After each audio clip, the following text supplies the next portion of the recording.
Hello and welcome everyone to another Daily 8 on the News 8 Live Desk. Phil Pinarski here with the top 8 stories of the day. Happy Fat Tuesday, everybody. Hope you got some punchkis to celebrate the day in style. We've got a full show for you today, and we begin down in Portage.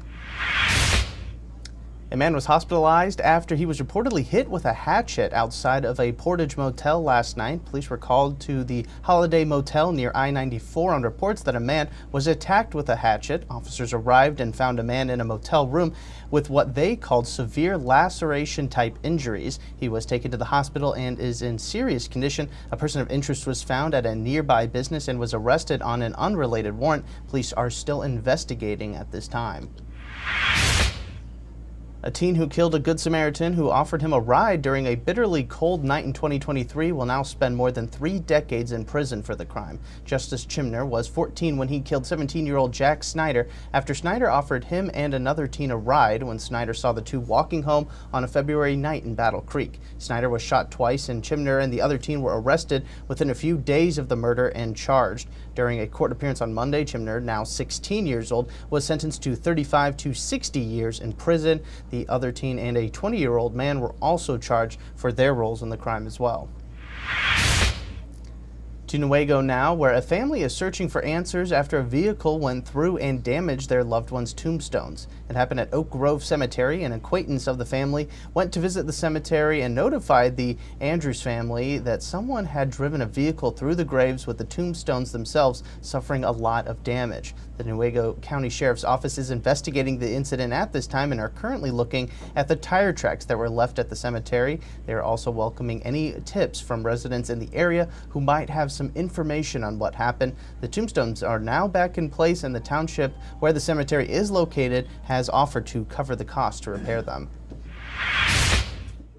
Authorities in Calhoun County are crediting their drones for helping locate a man who was lost in the woods just north of Marshall last night. The Sheriff's Office said that they received a call of a man yelling from the woods in the area of 17 Mile Road. Once deputies arrived, they say that they found a woman who told them that their boyfriend had not returned after venturing into the woods and might be lost. A drone was deployed to help search for the man well past 9:30 p.m. Thankfully, though, after just 10 minutes of being up in the air, the drone was able to find the man, who was found lying in the tall grass about 250 yards away. The man was escorted out of the woods and taken to the hospital to be checked out for being out in the cold for such a long time.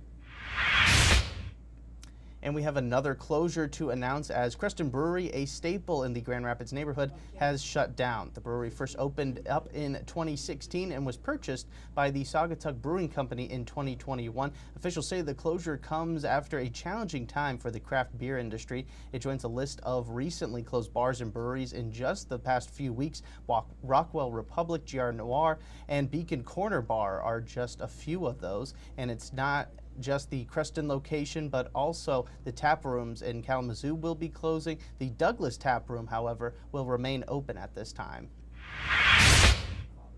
But we do have a new business to report on now, and it's a perfect place to grab flowers and also some home decor. Nixie Home and Floral just opened in downtown Grand Rapids over on Ionia Avenue. News 8 got the chance to speak with its owner and get a look inside. Shop features all sorts of items, all with vibrant colors to match the inside of the building. Owner Nicole Ludema has been working as a florist for the past 11 years and wanted to open a place of her own. You can actually get a look inside Nitsky and check out what it has to offer right now inside our story on woodtv.com. Now let's get you a look at your forecast for today. Here's Storm Team 8 meteorologist Matt Kirkwood. All right, deep area low pressure organizing in the Central Plains. That's going to influence our weather over the next couple of days, and most of it's going to be mild temperatures and occasional rounds of rain. The severe weather, which there's some ongoing, and right now in the Central Plains, will stay south of Michigan, but that area of low pressure certainly will bring in some heavy rain at times, especially, it looks like to me, overnight. Hourly planner has that chance of rain just about any time, as temperatures will peak pretty close to 50 degrees. The wind is going to be a touch breezy out of the south. This is what we're tracking. The showers will continue through Wednesday, and then we'll see a transition with some colder temperatures Wednesday overnight to some rain over the snow. Windy conditions also, and that's going to result in some cooler temperatures in in that 8-day forecast. I would say less than an inch of snow as we transition from Wednesday over to Thursday. Actually, Wednesday now over to Thursday. Highs in the 30s running through this upcoming weekend. So kind of a cool pattern, but we'll end the 8-day forecast really nice for Monday and Tuesday of next week.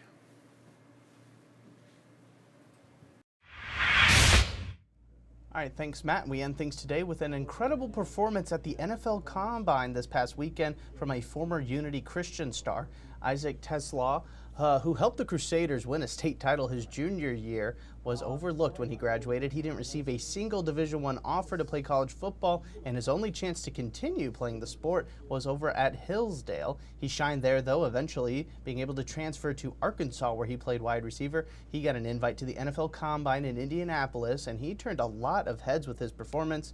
TeSlaa ran a 4.43 40-yard dash, and his vertical was measured at 39.5 inches. That, along with his other drill stats, gave him the 16th most athletic performance by a wide receiver in the 43-year history of the Combine. Safe to say that TeSlaa moved up on a lot of people's draft boards ahead of the NFL draft, and that, of course, begins next month on April 24th.